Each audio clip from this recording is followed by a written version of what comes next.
What is up, everybody? Happy We are New so Year! back. Happy Let's New go. Year. We have the most special guest with us today. We are so excited. Some of you might recognize him. He looks like Andrew. He looks like me.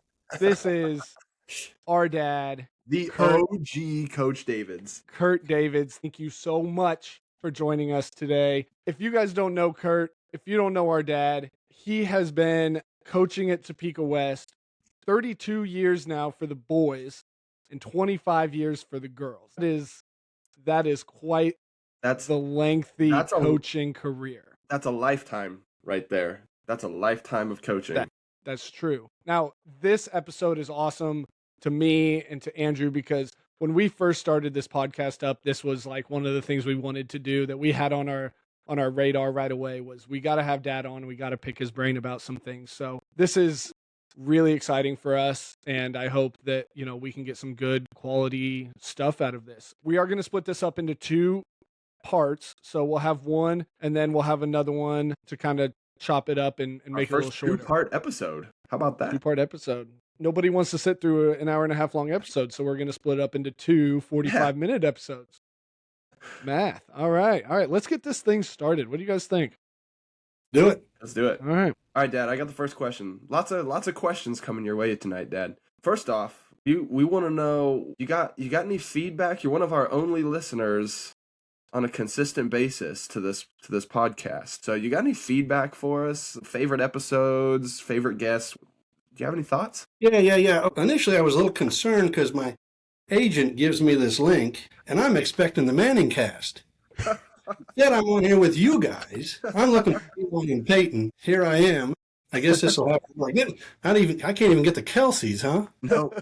Got you guys. But yeah, hey, thanks for having me on. I appreciate your invitation. Your mom and I have been watching you guys. We've been spreading the word. I know I have at least, trying to get your listener count up.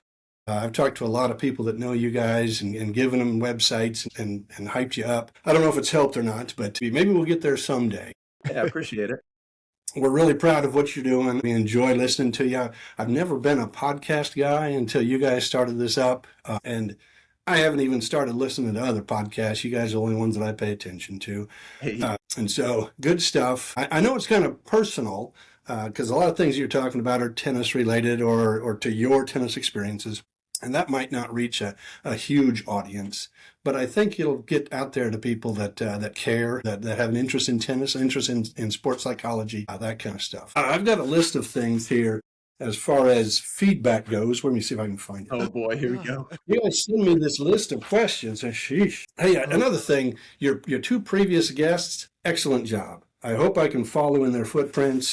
They did a great job. Keep it up with your guests. Hopefully I don't scare too many people away. I got 4 things I'd like to point out. Not necessarily a favorite episode, but just some things that you guys have said or talked about that as a listener and as somebody with a different perspective, right? I wanted to kind of set some things straight, if you will. Last episode, you mentioned that Cooper Westendijk was the best player you've ever played against, right? And Andrew, you said he was from Olathe. And let me clarify that a little bit. His mom and your mom are very good friends. They taught together at French Middle School. And had the Westendijk stayed in Topeka, he would have gone to French Middle School and then Topeka West. Yeah, you imagine what kind of conversations we could have if that would have happened, if he was just half as good as he is now. And we could have convinced him to play at Topeka West. Wow. And so, just a little clarification. His mom was Kylie's teacher at French. Kylie. Oh, okay. Kylie had her as a teacher. So, a lot of connections there. That's good. Second thing on my list, you guys have mentioned a couple of times, maybe just once, about a match where I raised my voice at you and maybe used some inappropriate language. Here's my side of the story. Number one, I don't remember that match. Maybe this is some of that trauma blocking. Trauma blocking, yes. Yeah. I don't remember that match. I honestly don't. I could see it happening, however, because sometimes you need to kind of thump somebody in the chest. And as a coach, you kind of hold that, at least I hold that tight. I get bothered by some of the basketball coaches or the football coaches who cuss very loosely. It's all the time. And my question to them is like, geez, if that's how we handle a timeout because somebody dropped an assignment on defense, what do we need to do when we really need their attention?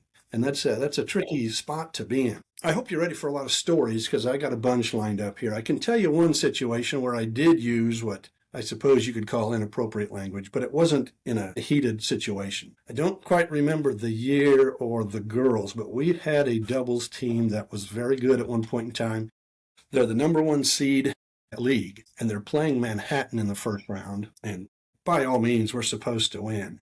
And it just got tighter and tighter. And I sat down between them on a bench there at Kosovo. It was court 11. And we were down 2-7 in an 8-game pro set. And I quoted what I thought at the time was a quote from Newt Rockne, football coach. But it turns out, as I did some research, I guess it's actually Peyton Manning that comes from. And I simply told them, because they had expressed feeling pressure, that they couldn't handle the pressure. You know, we're down 2-7 to this team. Those Manhattan's number 2s at the time. We should be beating them, right? Peyton Manning said at one point in time, pressure is for those who don't know what the hell they're doing. And I said it about as calm as I could be. They were okay. And I said, you know, the deal here is we know what we're doing. They were a good doubles team, and they started off tight and got in a hole. And at 2-7, I said, hey, we're the ones that know what we're doing. You have to embrace this pressure, and you have to, get into this. And we came back and won in a tiebreaker. And so that was kind of a cool situation. One of the few times I remember using that kind of inappropriate language, if you will, with any of my tennis teams. Once in a great while, I'll raise my voice or say something I probably shouldn't. But in that case, it's always in an attempt to really get their attention. And so that was one thing I want to kind of set straight. I don't remember that match. When I needed to raise it happened. It happened. I'm guarantee you it happened. When we're not rolling, we'll fill you in on some of the details. Sure. Okay. I got some things too we can fill in when we're not rolling as well. Great. The third thing I wanted to point to address, Austin, you had talked about your regional final match in singles, right? And that changeover. And so my interpretation of that, what I can tell you from what happened, and I don't know if you'll remember this or not.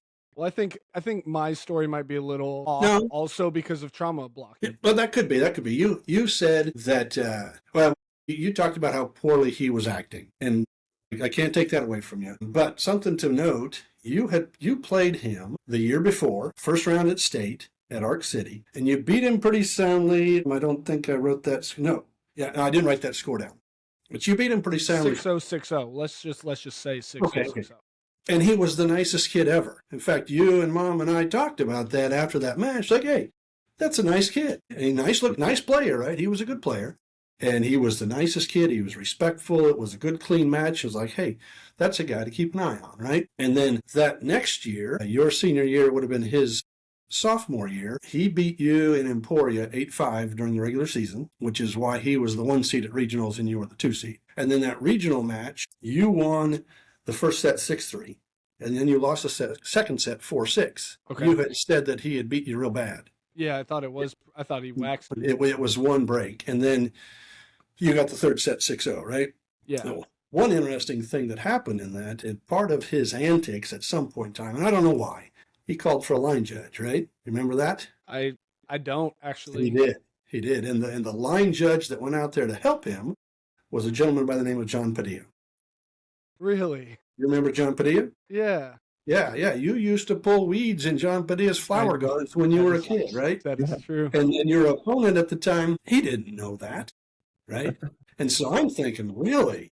Dude, you don't know what you're asking for, what you're going to get. And I think John did a fair job. I don't even know if he had to interject in anything in the match. The important thing was that third set was 6-0. You did win that third set 6-0. And my coaching strategy has always been, and I hope you guys do the same thing, when you split sets, the assessment is, did we win the second set, and are we taking that break because of them, or did we lose the second set and we're taking that break because of us? Well, in this case, we lost the second set. So you and I were going to sit out there on the south end of court 4 for 10 minutes, right? No matter what we were talking about. Take our time. We're going to take our time. We have that time. We might as well use it. Absolutely. If we're in the other situation where we won the second set, we're going to talk a little bit, and then we're going to get up, we're going to get our racket, we're going to be out there ready to play and try to get things moving, right? But in that case, you had lost that you lost the second set. And so what sticks in my mind on that set break, as we're sitting back at the end of court 4, I don't know what we talked about, but I can't imagine too much if it was about tennis. I don't think any of it was like. Hey, calm down, catch your breath. We're going to be okay. My question to you then is this. Do you remember what happened on court 5 while we're on court 4 at the south fence line? No, I mean, No. Okay. I remember that we didn't talk a lot of tennis. If anything, it was right at the beginning of like, okay, assess the situation, and then like I think you knew that I had to get my mind off of what was going Mhm. on the court and just like get back to the things I knew. And Right. in order to do that, I had to get my mind off of tennis. But And what happened? there was something that happened that was tremendous in that step. And you guys have talked a little bit about coaching and sports psychology and the sense of humor involved with that, or that can be. Tyler Shima was playing on court 5 in a doubles match. I don't remember who, but he was at the net and they put up a really short lob and he high and short, and he turned and he loaded up on that and he was going to cream it. Gave him plenty of time for those guys ran back to the baseline. Do you remember yet? No, but I can just picture Tyler Shima doing whatever is going to happen with this overhead. Tyler Shima whiffed that overhead and spun around and did one of these over his head for a drop shot winner. You and I laughed, and he turned and looked at us, and we all laughed. Everybody was laughing, except your opponent, I suppose. But it was a release of tension. It was, okay, this is really not the most important thing in the world right here. And we laughed, and end of story, right? So does that mean I have Tyler Shima to thank for my Oh, absolutely. fourth regional Absolutely. championship? I'll shoot him a text and let him know that I appreciate Yeah. it. Well, and tell him that we talked about him in this episode. Maybe he'll start listening to you. Maybe Yeah, he give him a will. shout out Shima. Yeah, but that was something I wanted to add to that situation that you had thrown out there earlier. Fourth thing I want to address is some of my thoughts and my perspective on your state championship match. And I think it's kind of interesting. You guys, between the two of you, played in 4 of those. So when I say your state championship match, you know exactly which one I want to talk about. Yeah. The other Cover your 3, ears. You don't want to talk about this. the other The 3, tissue's ready. they happened, and that's that. To give some of my insight, because here I am as a coach and as a dad, and I know we're going to talk about that off on the sideline. You guys gave your input about what was going on. Let me share some things that I know or heard from people that maybe you didn't. Where do I start? Austin, you'd mentioned the crowd, and we were playing in McPherson, right? And we were fighting the crowd. One thing that I didn't tell you guys going into that, because I didn't think you needed to be distracted by that, I had been, as a coach, given a heads up from some other coaches about the potential misbehavior of the McPherson crowd. I guess there have been some other matches, tight matches, close matches, where things got kind of, static between them, the fans and the players, whatever. But I was given the heads up, hey, keep an eye out for that McPherson crowd, because, I thinking about it, like, I think that that McPherson crowd is one of a few schools that I would have in my head pegged like, okay, we got these guys are going to be kind of rowdy. Like, you didn't have to share that with me. That was kind of already something that was okay, but in my head. But were they? I don't think so. I don't think so at all. I thought Because they were. No. If they were rowdy, it was all in support of their Yeah. kids. That's fair. That's fair. Yeah. That's not what I mean. over the top, trying to Right. get in our heads. No, right. Tactic No. type. And I think that, well, let me come back to that. You'd also mentioned the idea that some of the McPherson players or parents, whatever, had come by and said, hey, congratulations, nice job, good season, those kind of things that you didn't want to hear at the time. They were saying those and they weren't rowdy because of what we had all accomplished over several years. They'd seen you guys grow up playing the junior circuit. I'd been coaching forever. They knew we were a class act. In fact, Sure. one of the parents, and I don't know which one it was, I have an idea, but I'm not sure which one it was, mentioned that they were really excited that McPherson won. They had to be excited that McPherson won. But if there was anybody else that was going to win it, they were all wanting us to win it. So that's something to consider. Also, then, I don't know if you remember this, at least correct me if I'm wrong. Weren't we up 4-1 in the first set? I think so. I think we were I up think big. so. I don't remember the score, but I think we were up big. I think it was 4-1. And if you recall back to the semifinals, I thought you were playing Liberal, but as I look back over records, you were playing Newton. Newton. Yeah, you played Newton in the semifinals. You beat them That's the match 6-2. we got pooped that- on, I believe. That was the poop shirt match. I thought that was that's a the different story, liberal listeners. match. No, You never played Liberal. we didn't play Liberal. Who The were the twin Wayne brothers? brothers? Nope. I went back and looked. That's what I thought too. But it was Newton in the poop shirt match. And remember, every changeover on that, the focus was, besides the poop shirt, the focus was, guys, we're not playing very well. We don't pick it up, we're going to struggle in the finals. And we carried that over and developed a 4-1 lead in the finals. And then what happened, and I can tell you this from a coach's perspective afterwards, on that changeover at 4-1, their coach talked to them with Fence and said, guys, we have no choice. We got to start lobbing. Mm-hmm. Right? I remember. And when they first started throwing those lobs up, I thought, yes, we spent how many years going to Kansas City, playing in those high-level tournaments against those high-dollar forehand and backhand hitters who pounded from the baseline, and we could get to the net and we could handle that stuff, right? So here comes McPherson on a windy day, and they're going to lob us. What more can we ask for, right? And it was interesting then that, but into the wind, with the wind, didn't matter which side of the court they were on, they were throwing up smart bombs that kept landing right on the baseline. And I remember you got both of you at times turning and running down the lob, and we're all thinking, this one's got to be out. It's got to be out. And then boom, right on the baseline it goes, and shoulders are slunching, And we tried everything we could to address that. And we went from that 4-1 lead. That score that match was 6-7, 4-6. And so even when we weren't playing well, and those guys are pulling off shots that there's not very many humans in the world that can hit lobs like that all day long. And it wasn't just lobs, because we would back up for a lob, and especially on the deuce side, they would rip a forehand at us once in a while, and we're out of position because we're defending the lob. Right. And they were very, very good at addressing what we were good at. And their coach, after that match, you got to shake hands, right? He said to me, he says, sorry, I hate to win a state championship with a lob, but you got to do what you got to do. And he was. Yeah, don't say. Well, he was right. That just turns. You my would tell stomach. your kids. You'd tell your kids the same thing, Andrew. Like, if that's the strategy, if that's what's going to work and get the job done, like, I know if that's the last case scenario. You would tell your kids that, and then on that windy occasion, they'd miss. They'd be feeding their opponents overheads. They're hitting lobs out. Right.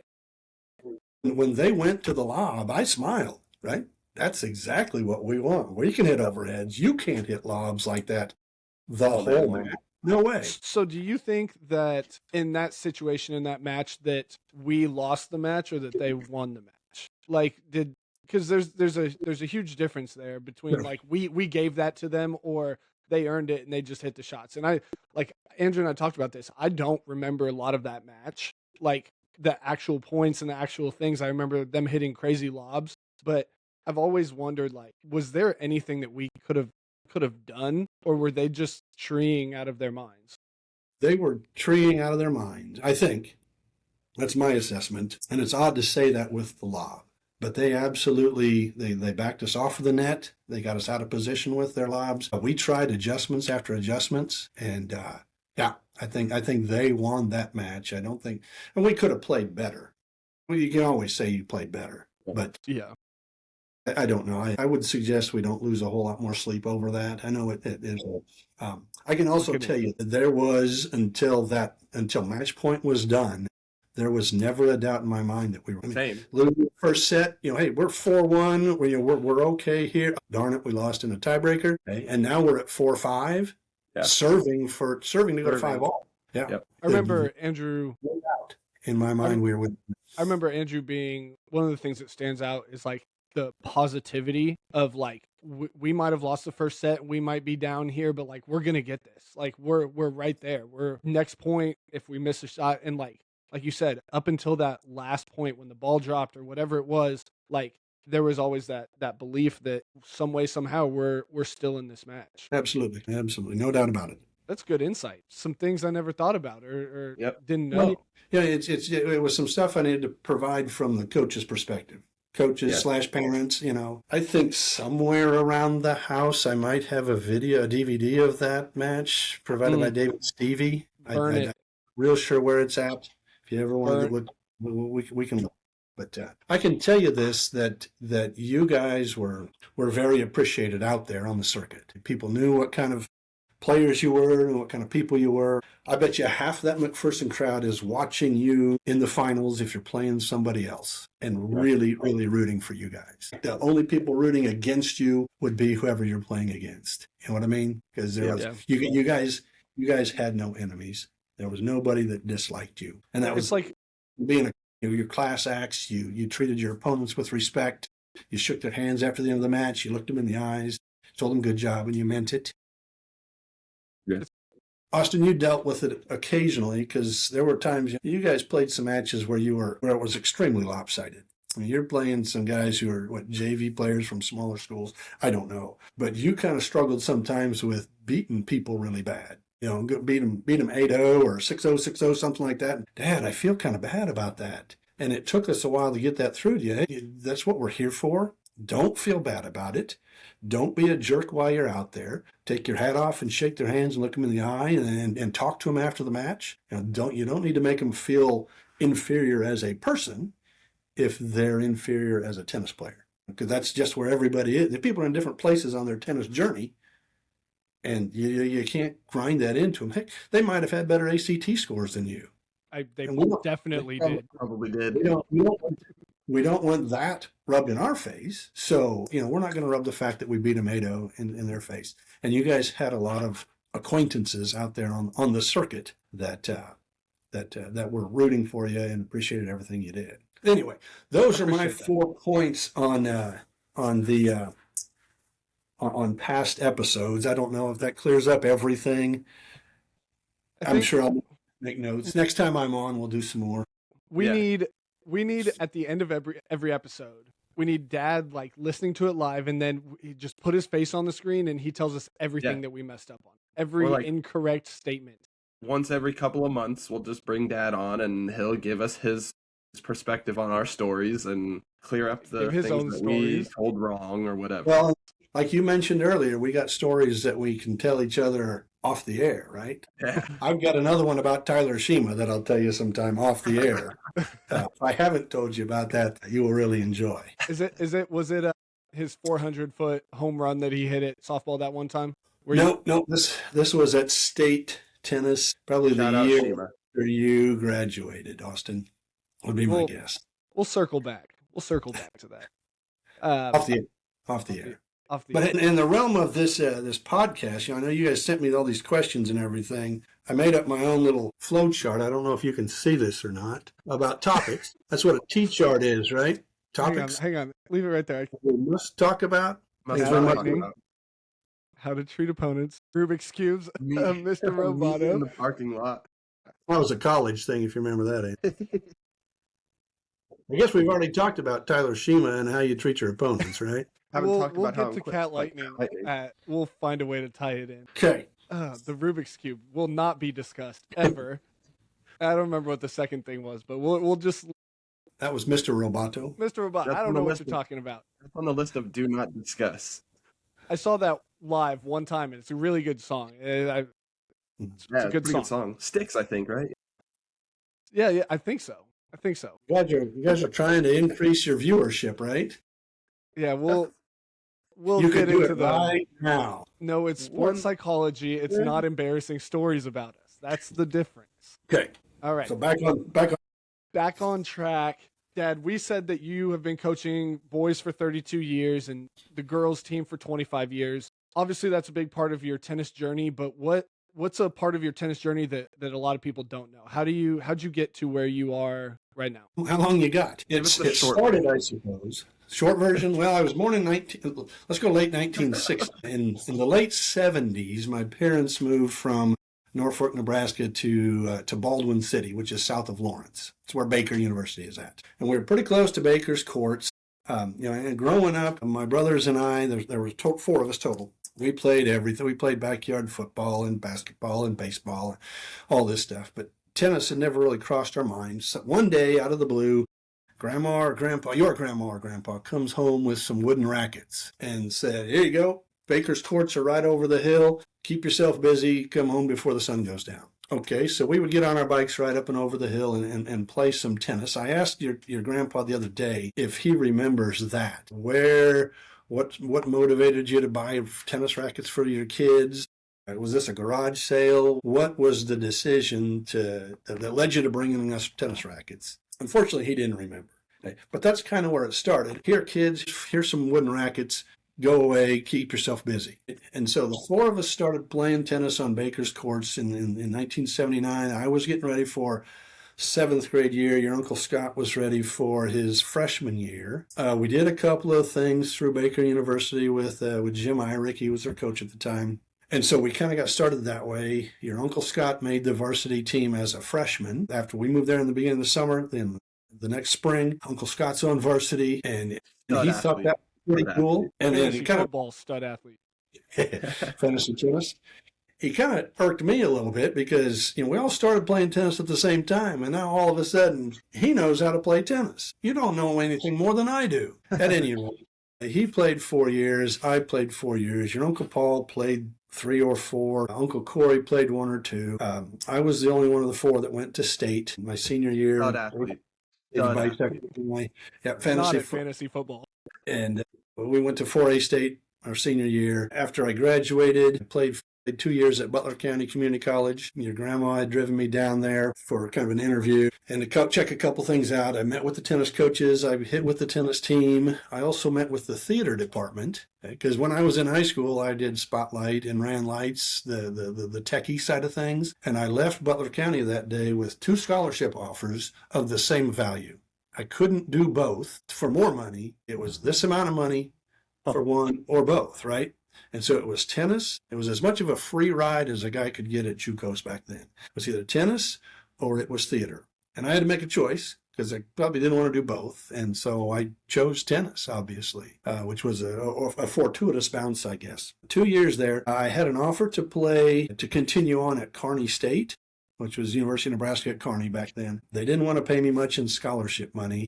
Hindsight, I maybe should have taken it, but instead I went to Emporia State. The guy who played a spot or 2 above me at JUCO was 5 or 6 at Emporia State, so I could have theoretically walked on, but I didn't. I got out of college. We lived in Arizona for a while. Andrew was born November 11th of 92. We moved back to Topeka.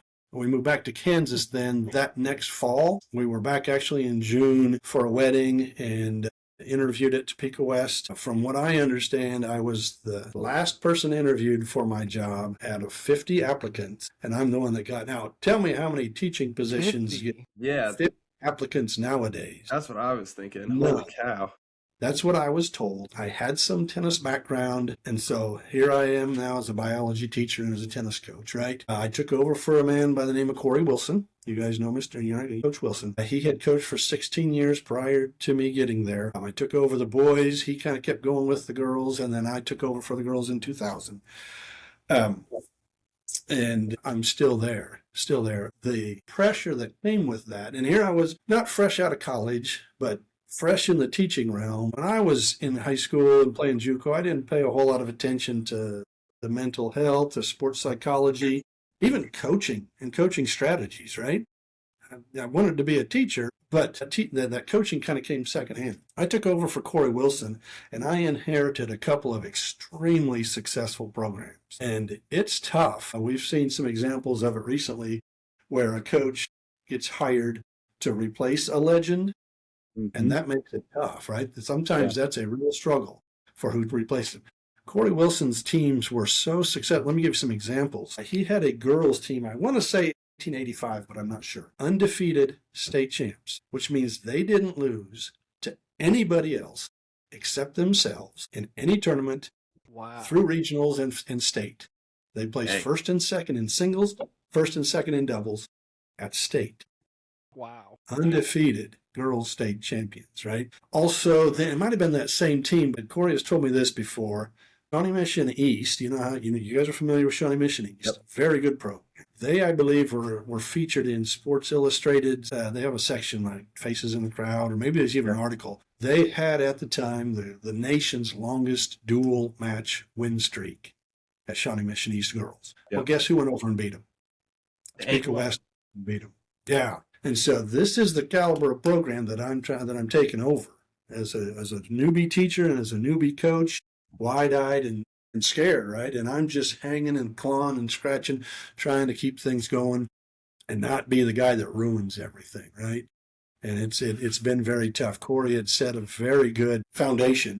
I think I've managed to keep it going here. It took a while for myself, my teams to kind of develop our own identity, as always is the case when somebody takes over as a new coach. But yeah, I'm fortunate that I've not been one of those guys who struggled trying to replace a legend. Yeah. Yeah, whoever's going to replace you is going to be replacing the legend. Well, I've been also fortunate that in my 30-some years of coaching, I've only had 4 assistants. And 2 of those assistants total, I think, 3 years. So I've got 2 coaches that are kind of splitting 15 and 15 or 14 and 16, something like that. And so it's extremely beneficial to a program to have that kind of consistency where the players know and the coaches know each other and hey, this is the routine.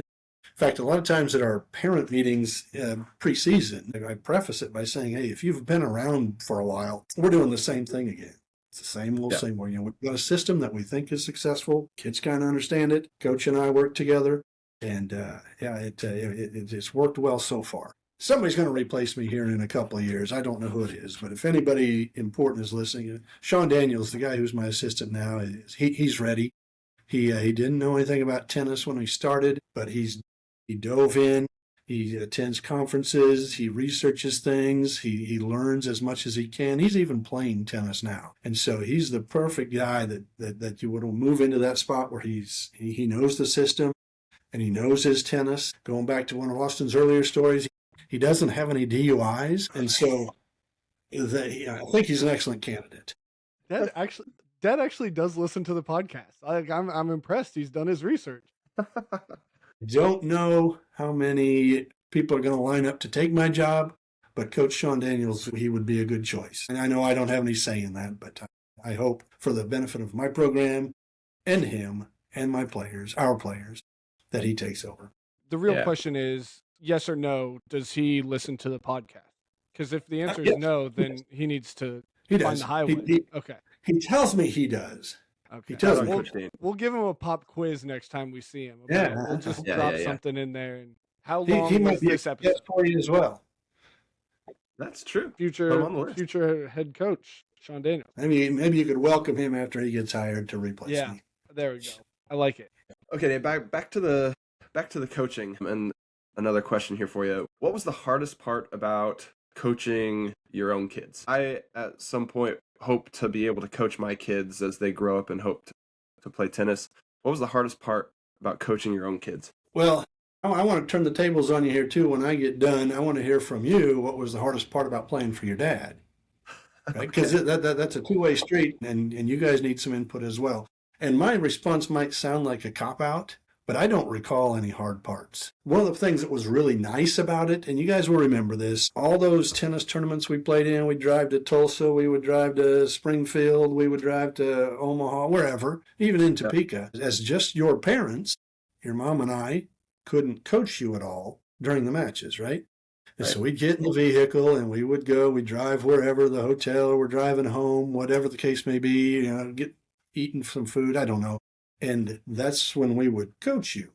And that's one of the biggest no-nos they talk about in parenting athletes. Yeah. Don't, you give it some time. Don't get on them right after a game or after a match or whatever. Give it some time, cool down, let the emotions settle down, and then talk about things. We didn't do that very well with you guys. And it worked out okay. But when you guys got on the Topeka West team, what a wonderful thing. Now I could coach you during the matches. All those things that I wanted to say to you while you're playing doubles at the Plaza that I couldn't, I can now say while you're playing Salina Central at Topeka, at Crossover. And that made it really, really nice. Plus, it also took away from some of those conversations then we needed to have after tournaments on the way home from St. Louis. We didn't have to talk about a lot of that stuff. And so another thing that I would point out and I would stress when either one of you get to coach your kids, the four of us, you two and your mom and I, we talked on multiple occasions about the parent, player, coach privilege is what we call it. And we see, because you guys, your mom was coaching volleyball at the time, your mom was coaching basketball.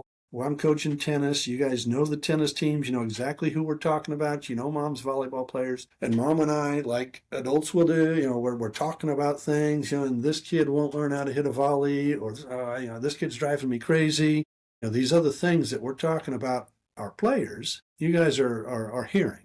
And it was extremely important that you didn't go and blab that to somebody else and say, hey, I heard you can't hit a volley. I heard you guys are terrible at doubles. Something like that parents, that we would talk about as coaches, that you guys had really frustrated with the way that you've been moving your feet lately.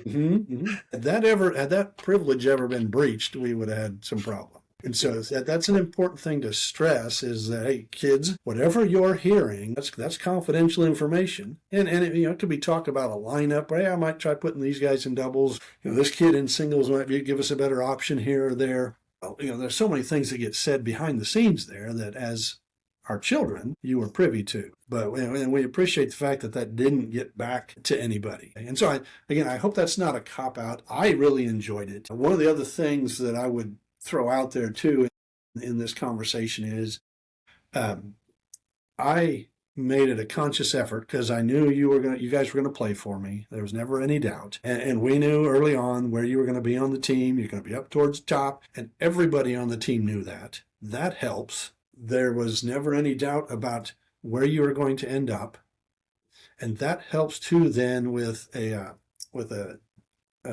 subjective sport like this. If it's basketball or football and you guys are, starting at this position or getting a lot of playing time over so-and-so, now we got parents that can say, well, my kid's better than your kid and your kid is playing. The nice thing about tennis is you think your kid is better than my kid? Let's go play. Prove it. Yeah. So, prove it. And no, your kid is not better than my kid. And it's not because he's my kid. My kid just beat your kid. End of story, right? And so with us being around for so long, Austin was never been alive when I wasn't the Topeka West tennis coach. Andrew was born in November. The following August, I'm a Topeka West tennis coach. So there's been a very short amount of Andrew's time where he was around where I wasn't the coach, right? And so everybody knew you. Everybody knew how you guys could play. I'd pick you up. We'd get that snack from David Perry at the convenience store. Yep.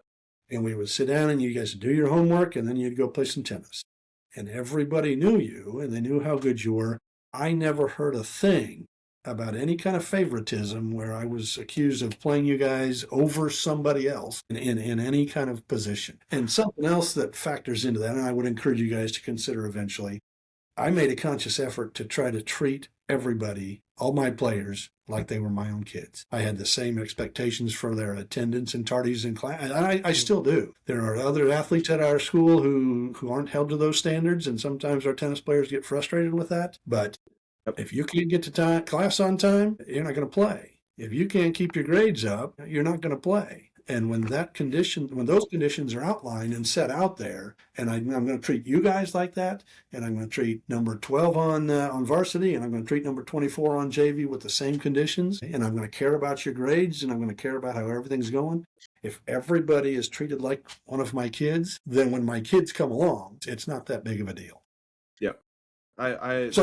I've always been asked that question before. Was there any sort of favoritism, or did you guys get treated any different? And the answer is always no. It was, if anything, you were, like, I've said it before, but in practice, I feel like sometimes you were harder on us because your expectations for tennis were maybe a little bit higher for us than for the other kids. But as far as, the off court and things that you're talking about, like the expectations were the same for everybody on the team. Well, I'd argue, like you said, with being the on-court stuff, I'd argue that they're almost more challenging. They're harder expectations for us because you know what we're capable of. You've obviously been around us for our entire lives, so you know what we're capable of in a science classroom or a math classroom, and you hold us to those standards as opposed to just what is eligible for the high school. What is the lowest you can do to continue to play? Or, like, it's not just showing up to class on time. It's showing up to class on time, doing your homework, getting the grade that you're capable of getting. And there was never a question of, whether we were at the same expectations as everybody else. Yeah. So now, are those your answers to my question about what was it like to play for your dad? Andrew, do you want to take this? Yeah, I mean, I felt that there was, like kind of like you had said, we had grown up around the program, and Like everybody kind of knew us that was already on the team when I got there. They knew me, and I feel like probably the same for Austin. We kind of knew your practice routine just because we had been there every day after school for so many years. And so being able to get in there and do that was really cool, and participate and be a part of the team. I thought that was my freshman year. I had so much fun just being part of the team finally, officially. I agree with what you said, Dad, when you were talking about how cool it was to be able to coach us in the middle of a match instead of waiting for after the match or between matches. It was cool for me. I never played a singles match, and it was a lot of singles that we were playing, in USTA summer circuit and things like that. But to be coached in the middle of a match was something new to me when I got into high school tennis, and was something that I really enjoyed as well. So yeah, I think I don't think there were any challenges.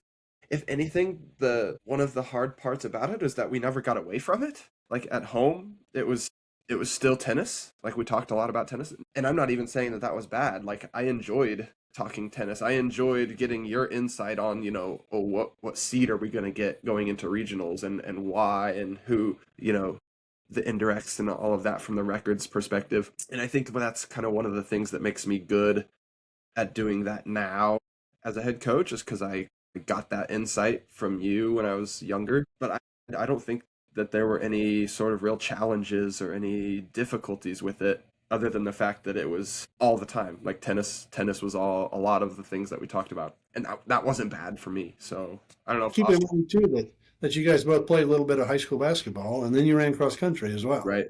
And so there were other opportunities, other things going on for you that took you away from that tennis immersion. I think for my answer, I think the worst part about it, or the thing that sucked the most, was people assuming that we were going to get treated different.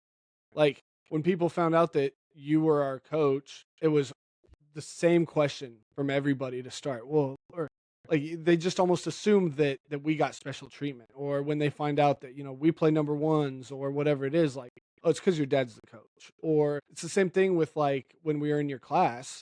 Well, you've got an A in this class because, your dad's a teacher. Or does he give you answers to the questions? Do you know the test answers? And that's just like funny to me in a sense that that's what people think. That's what their brains go to, not what a cool opportunity it is to be coached by your dad. Like that is just, I think Andrew and I mentioned this one time, of there is very few people in the world of high school athletics who get to be coached by their parent.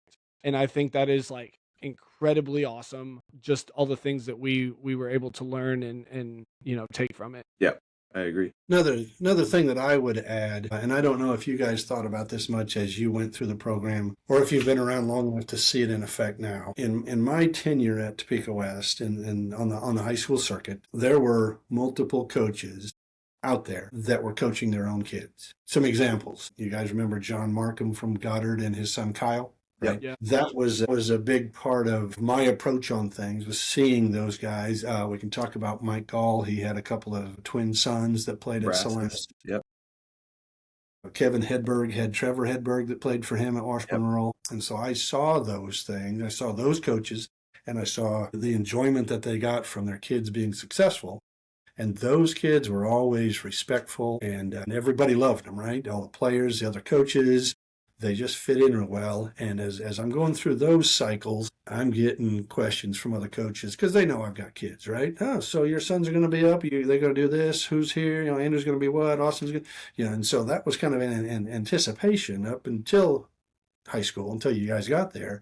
And so even the coaches around knew who you were. And I would throw us in with Mike Gall and Kevin Hedberg, Doug Gayer from McPherson, as hopefully keeping that going, where other coaches and other players look and say, hey, look, there's a father-son combination, and there were father-daughter combinations as well, but there's a parent-child combinations, and look how much fun that is. I want to be part of that. I want to experience that. And I hope we kind of continue that trend and sort of set the table, if you will, for families like the O'Donnells, right? Father and sons. Mary Wassam at Marysville and her three kids, they all came through, and she was their coach after after you guys had played. And so it's a cool dynamic within that high school tennis in Kansas sort of thing. And I'm sure it happens everywhere. But Yeah, just no, a it's really quick cool. shout out to those before and after us, and something to think about as you guys get older and your kids get ready to play. Yeah, for sure. Mike Heel and Hannah. Yeah, there you go. You talked about early in your coaching career how the mental side of things, the sports psychology type thoughts weren't really there as a coach. So around that time, before sports psychology was more common, something that a lot of people talked about, how did you approach the mental side of coaching with your players? Yeah, that's a good question, because where that's not a huge thing that kids are presenting, it's not a big thing, at least on my mind as well. We kind of handled things by having expectations for behavior at practice, expectations in the classroom, expectations on a lot of things. And it seems to me like back then that those expectations are there, and we're going to meet them, and we're going to move on. Okay? And nowadays, it seems like there's more situations where you kind of have to have some wiggle room on some of those expectations, because there's so many things going on outside. Family life, split families. So many more kids these days have jobs that they have to work. The social media aspect that throws a wrench into all of this. Hey, that changes a lot of things. Old school coaches like myself that are just used to, we want kids to show up every day. We want them to work hard every day. We want them to be hard-nosed but respectful, high-character individuals. We can still get there today, but it takes a whole lot more gymnastics to do that. Are there certain things, like, as you've gone through your coaching career, you've had hundreds, if not thousands, of kids that you've been able to coach and be a part of their athletic journey.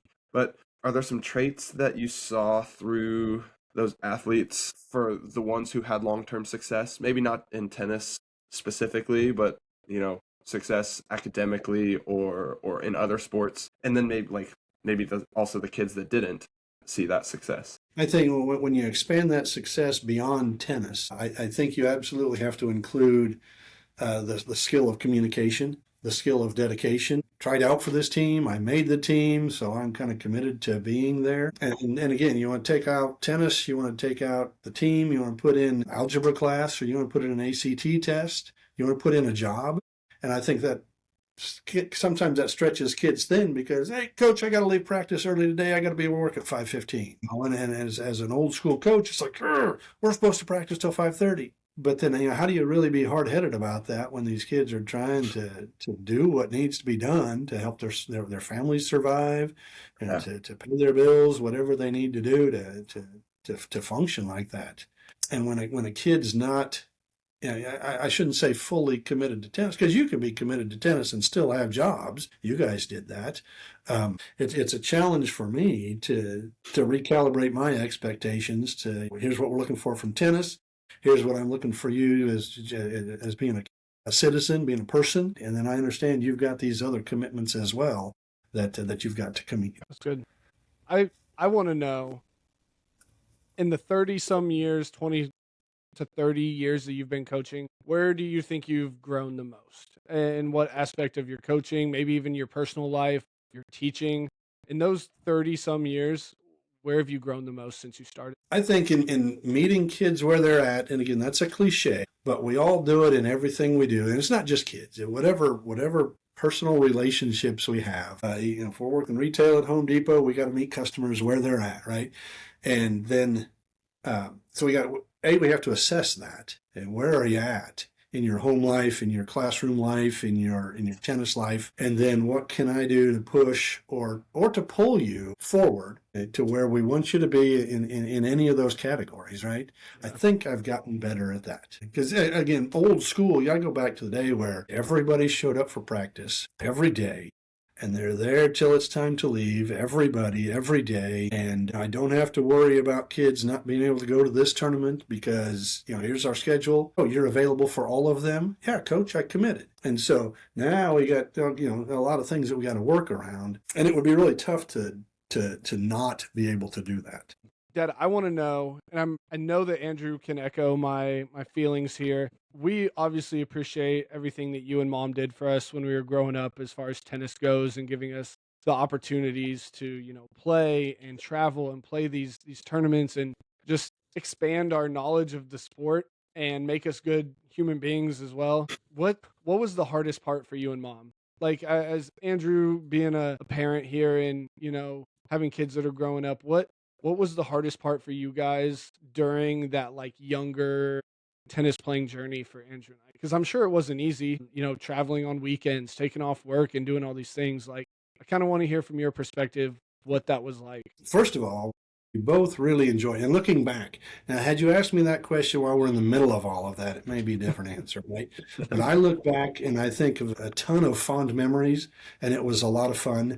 You guys will probably remember that time that the three of us went to St. Louis without your mom because she stayed back in the hospital. And so that was kind of tricky, but she told us to go because she wasn't going to be much around that. So there was a ton of enjoyment with that. We got to spend time with you guys, and it wasn't just you guys. You'll also recall we hauled a bunch of other people around to tournaments. I'm thinking Colin Connor, I'm thinking Garrett Gunn, I'm thinking Bronson Brassel, and there's probably others as well, right? We made it trips, and those were enjoyable, or we wouldn't have done it, right? And so there was some value that we recognized in all of those to put a priority on that. Probably the toughest part, looking back on it, was just from a financial perspective, because that was not cheap. And I'm sure it's worse nowadays. Right. And I really stress to my players that they can play. There are opportunities out there to play tennis and not spend a ton of money. And I don't know that we spend a ton of money, but there were times where we would pack the vehicle and we would head off, and you know, your mom and I aren't real sure how we're going to pay for everything for that weekend. You know, you got entry fees, you got hotel expenses.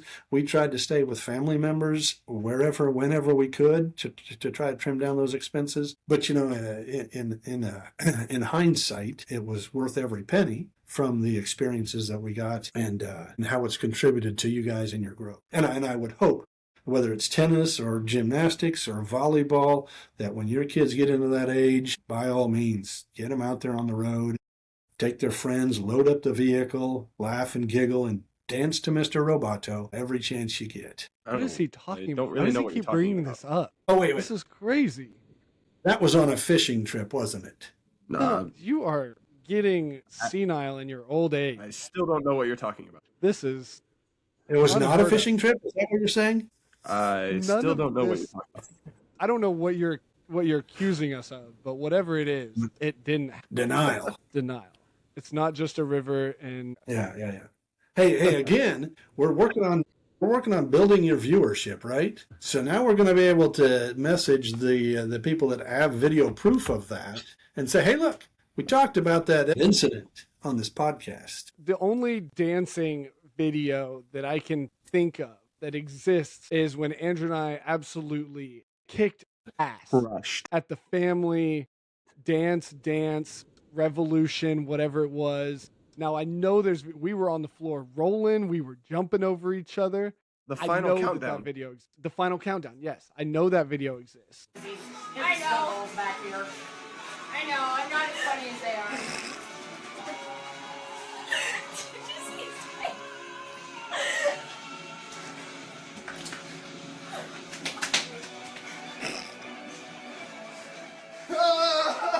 Get off me! I'm over here.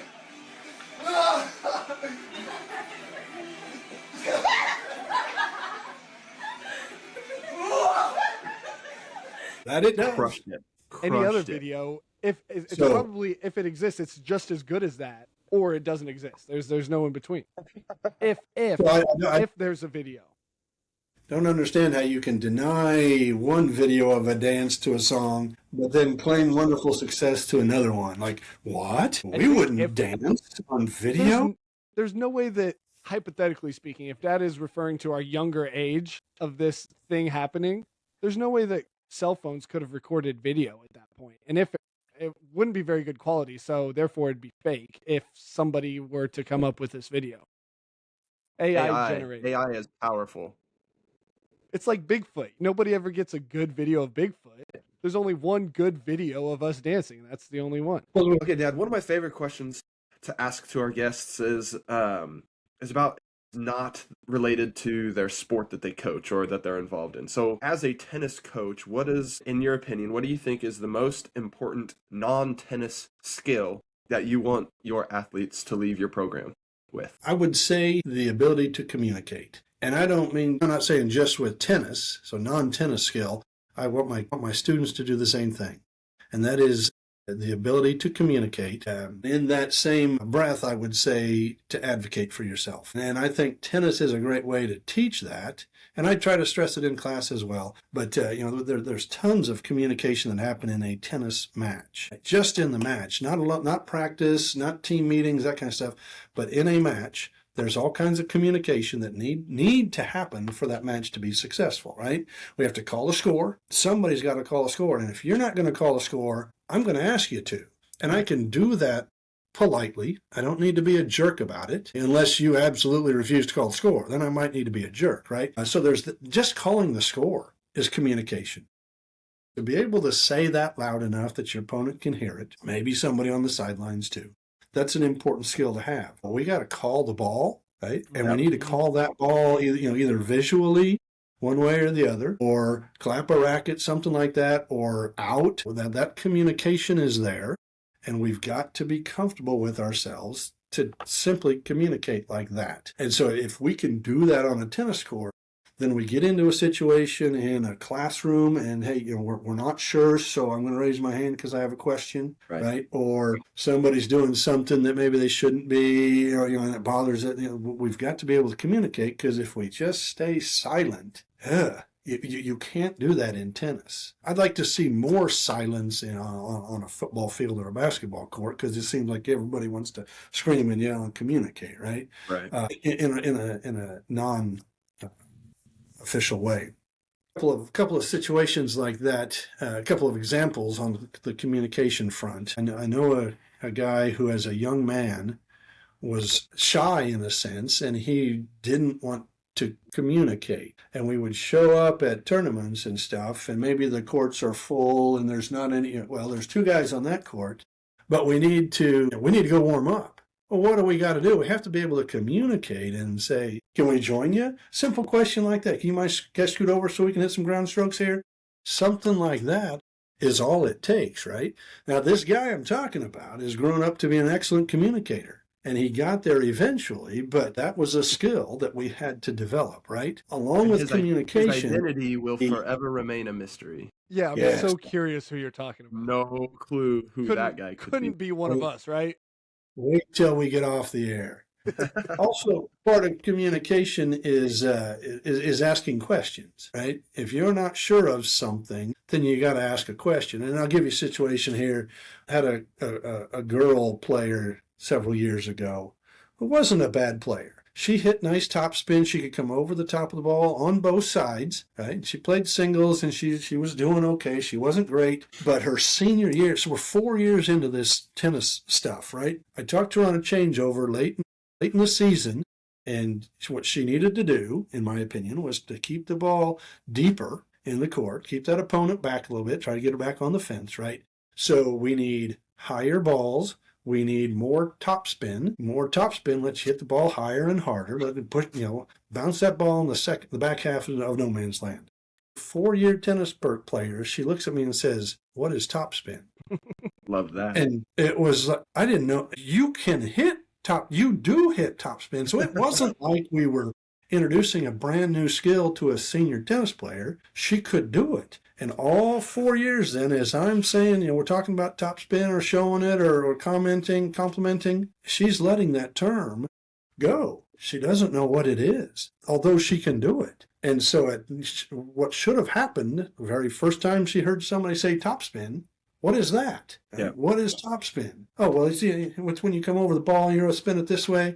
Oh, yeah, you do it already. But it took 4 years to figure out that she didn't know that terminology. And so she wasn't communicating as well as she could have been.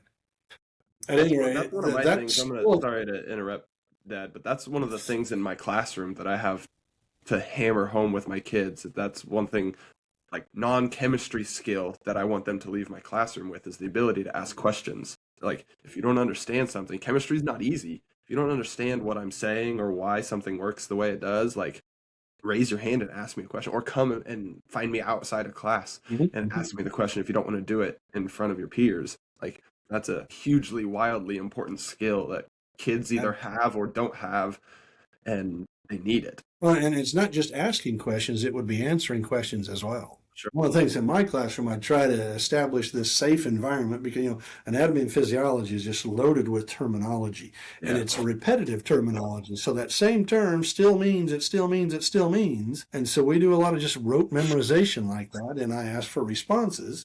And if you're not comfortable giving a response, we're not going to get that term down as well as we could. Right. It's okay to be wrong. It's okay to be wrong. We're not going to throw you out of the room or, laugh at you or humiliate you. It's okay to be wrong. So you got to be able to ask questions, and you got to be able to answer questions, and you got to be able to communicate. If you're going to be successful in your part-time job at Sonic after practice, you have to communicate. If you're going to be effective in your classroom, you've got to be able to communicate. And so that's the long story to that short question. Yeah. If that makes sense. All right, we're going to do a little, Andrew and I like to do this with our guests, a little rapid fire. We're going to hammer out some questions here, and you just kind of, I know we've given you this list of questions already, so you probably have your answers, but just off the dome, just something, what the first thing that comes to your mind with these questions. And again, just a heads up, I'm not sure how short and rapid fire my responses can be, because I think your questions are good ones, and I think sometimes they need a little bit more breakdown. Go ahead. They'll be fired rapidly. They'll be asked in a quick manner. I'll try to keep it short. Answer as you will. Take it away, Andrew. All right. First question. You coached a lot of things for Austin and I when we were kids. What's your favorite sport to coach?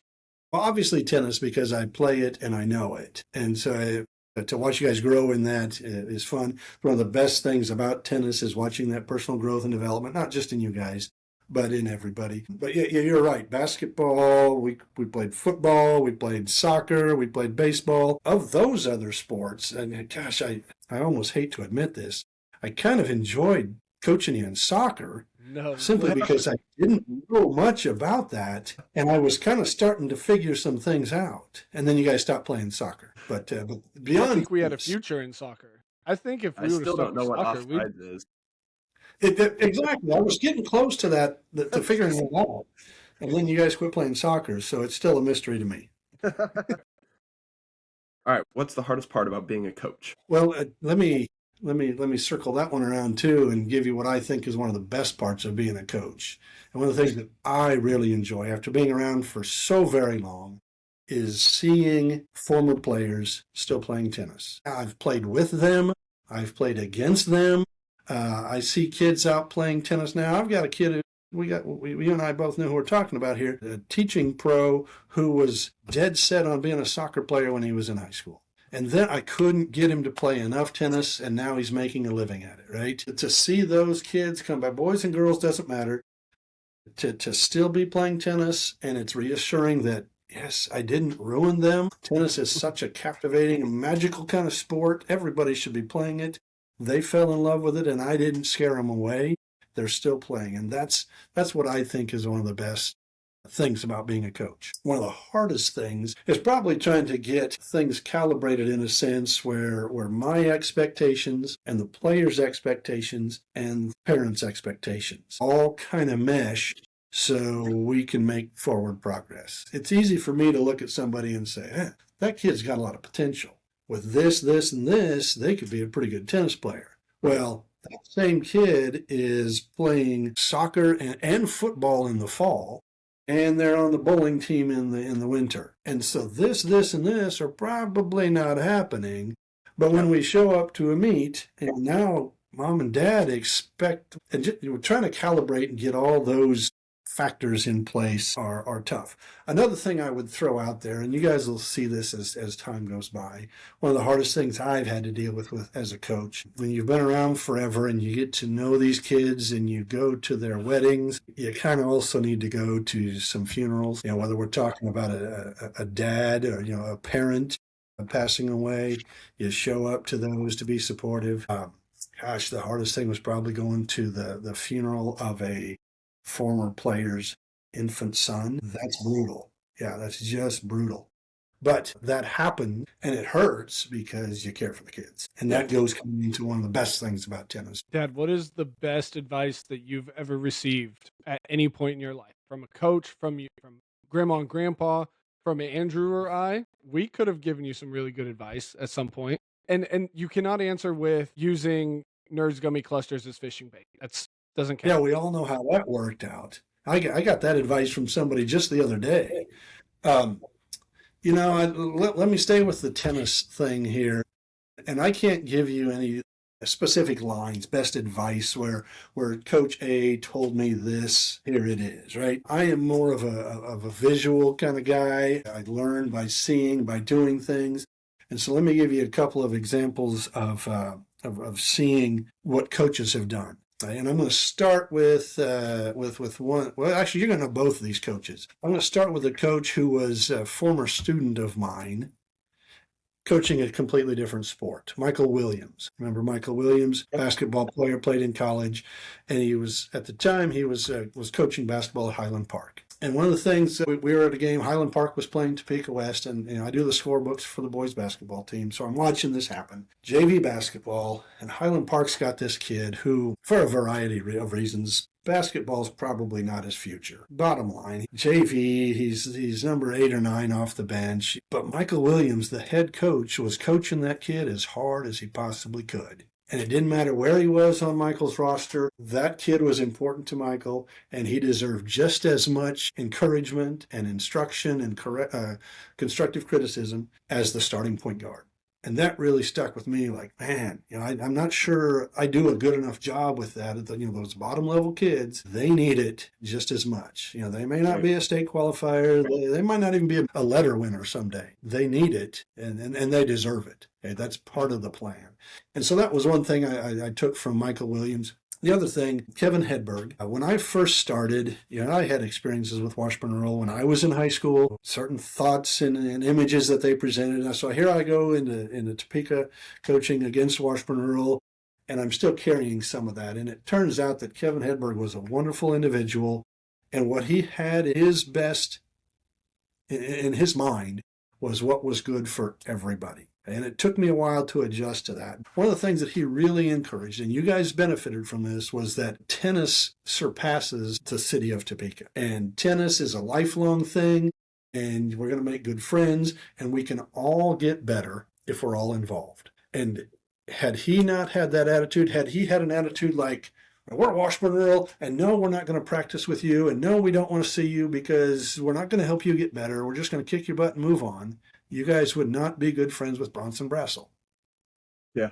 Bronson came to camps. We had kids at camps from all of the different schools in Topeka. And part of that was because Hedberg and Pomeroy, Sandstrom, all the coaches around encouraged that community of tennis. Like, hey, why don't you call so-and-so from that other high school and go hit with them? Well, but they play at that other high school. It doesn't matter. Because we're all tennis players and we're a community, and this is in everybody's best interest. And so that was the second thing that from another coach that I saw, not so much heard, but that I saw in place. And we still try to pull that across these days. I like that. I think that's something that I kind of want to say we don't see it a lot in high school now, but then I think about the club environment, and we've got kids who know and hit with kids from other schools, and they're good friends. And when they're at meets together, they're there and they're talking and hanging out. I think it's a little bit different now. The community of the sport of tennis, I think, is one of the best parts about it. So I would agree with you and Coach Hedberg on that. People that we've known since we were kids, since we were 5 years old, stepping on that court, are still around, and we see them when we're in Topeka. I'm Dick Walker. I'm thinking of that. Like, that dude watched me grow up, and he's still around, and the community is just is awesome. And Walter Trammell, absolutely. Yeah, and Walter. I remember Walter giving me lessons a couple times. They're like, I'm out there hitting on the wall, and Walter comes down. He's like, let me teach you some stuff. Like, I remember thinking back in the day, like, I didn't ask for this, and it's kind of like, whatever. But at the same time, this is awesome. This is cool that I'm I'm talking Topeka community, but I'm sure it's everywhere, that there's people there that, dedicate their lives to this stuff and take it so seriously that they're willing to do things like that. Walk out on a court and say, "Hey, let me fix your forehand, dude, because it sucks," or whatever it may be. I'm assuming that's what Walter said to me the first time he walked out. Dad, what is one thing that you think athletes worry about too much? I think sometimes they set goals that are unrealistic. I'll throw one out there that's fairly common, and maybe I'm partially to blame for this, and that is it's a simple goal to state, but it's not simple to attain, and that is, I want to go to state. Okay, well, we need to make sure that your actions of wanting to go to state are matching with this opportunity, right? Because you can say, I want to go to state until you're blue in the face. But until your actions match your words, I don't know. And again, I say maybe I'm partially responsible for that because, in 33 years of coaching tennis, we've not missed a boys' state tournament. We've kind of missed a few with the girls lately, but, that still is kind of a priority. I've got some girls working hard now. Gosh, I hope to make it to the girls' tournament in the fall next year. I'm looking forward to that. And so maybe that's some undue pressure, but that's there because those kids are buying in now and finally getting after it and playing a lot in this off season. But that idea that I want to go to state, but are you working to get there? Or are you hoping we get an easy regional? Are you hoping that you get paired with the best player on the team so he can kind of take you along? Are you really working for this? And in the sports psychology realm, and I had a conversation the other day with one of my young men, there's going to come a time at a regional meet, your senior year, where if you win this match, you go to state, and if you don't, you don't. And how are we handling it? Have we prepared up until that point to successfully handle that situation? Win, go to state, lose, and your career is over. If we've done what we need to do, we get into that situation and we say, bring it on. I got this. If we haven't, then if we're not careful, then the brain is working overtime to really mess up things so we don't make it to the state tournament. And sometimes their desires are a little bit unrealistic with what the amount of effort that they put in. That makes it a challenge. And so as a coach, it's my job to make sure we outline that and say, here's where we're at. Have you prepared for this? No? Okay, then let's do the best we can. And maybe it'll work out. That's interesting that you say that because some of the athletes that I'm working with, goal setting is a huge thing in sports psychology. It's a huge thing everywhere. But one of the first questions that I ask the athletes that I work with is, what are your goals? Let's talk short term, let's talk long term. What do you want to get done? And obviously through a couple sessions and a couple meetings, it's how can we adjust these goals to either make them a little bit more challenging for you or a little less challenging for you? Like, if you get a freshman that comes in and says, I want to win state 4 times, I want to be a 4-time state champion in whatever sport it is. Okay, I love the goal and I love the aspirations you got there, but let's think about this logistically. I'm not saying you can't do it. I'm saying that, let what's realistic for you. Qualifying for state 4 times, whatever it may be, just adjusting it to fit the level that you're at. And even to shorten that to say, you can't win it 4 times if you can't win it 1 time. Yep. Yeah. And so don't think about 4 times this as a freshman. You got to think about 1 time this. You got to do this as a freshman, If we can do it as a freshman, then we can talk about 2 time and then 3 time and then 4 time. If your goal is shot because you didn't make it as a freshman, that's far from terrible failure. Well, that's the other thing is that, and I've loved learning about goals in all my schooling and reading and stuff, is that goals change. And I wish that was something that I knew more of growing up. Was like, just because you reach a goal doesn't mean it's checked off and done and you just now have an open space on your page. Those things change, and you win state as a sophomore. Well, now I want to win state as a junior. Now I want to win state as whatever it may be. It changes, and I think that's important. All right, last rapid fire question, Dad. What's one thing that you wish parents understood more? I wish parents would understand that we are all, and when I say all, I'm talking parents, players, and coaches, the 3 primary components there, that everybody is trying as hard as they can, that everybody, usually, giving an honest 100% effort. And it is easy for a coach to show up at a meet at Crossover after school and be completely focused. It's not necessarily easy for a kid to show up after me, because there's so many things going on. Parents taking time off of work, maybe not completely focused, but everybody that's involved here is doing the best they can. From where we're at, the conditions that we're dealing with, our opponents that we have to play, we're all trying as hard as we can. And when parents get upset and they smack their hat on their thigh, or they throw something, or a big flamboyant display of displeasure, that's not helping anybody. And when a parent is watching the coach or whatever, they're talking to that doubles team all the time, but they're not talking to my singles player, that's so counterproductive and not helpful at all. And if the coaches and the players and the parents all go into an event like that and, hey, we're doing the best we can and we're going to be better when we leave, and let's enjoy it and have fun. That's not every parent, but I've seen it happen enough that it's a concern, and it probably is at everybody's program. Parents are parents. Yep, I have experience with what you're talking about as well. We've had these discussions. And they're doing their best as well. I don't mean to dog on parents. They have their son or daughter's best interest in mind, or they think they do, right? They have an image, a mentality of what their son or daughter is capable of. They may have expectations of what the coach is capable of, or what kind of conditions are controllable by a coach. Why are we playing them first? We should be playing them first. All those things that are there in the parents' brain, they're doing their best as well. And as coaches, we need to understand that. Yeah. Well, and likewise for the players. Yeah. They've got I mentioned it. I think I mentioned it. Sorry to interrupt, but in a past episode where I'm never going to fault a parent for going to bat for their kid. Like that's their job. That's what they're supposed to do. It's sometimes the way I think that they should go to bat for their kid and the way they actually go to bat for their kid aren't always on the same page. So, yeah. They're doing their best. And if they understand that their son or daughter's doing their best and the coach is doing their best, hey, everybody's giving the 100% effort, or as close to it as we can. We got to accept the results and move on. Learn from it and move on. All right. So with that, we're going to put the wraps on part 1.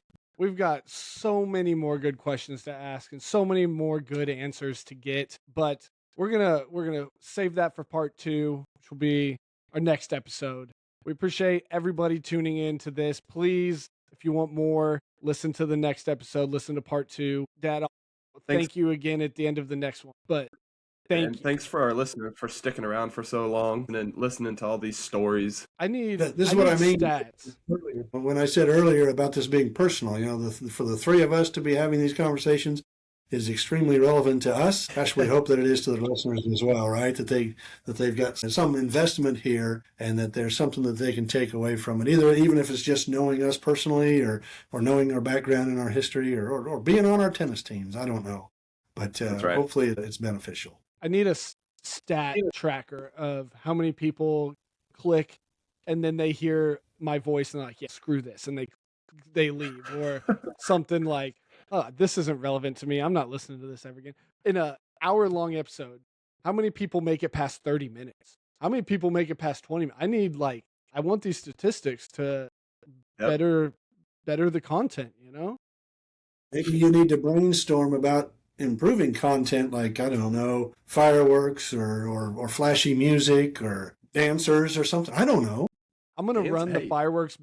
I'm going to run the fireworks by the wife and see what she thinks. I think they would look great just going off right here. We're giving our best as far as humor and reality goes, right? All the clips you see on Facebook and stuff are of streamers going really bad. Like, fireworks going off in somebody's apartment or somebody saying something they shouldn't say. I think we need to start bringing out hot mics. Dropping their computer. Drop it.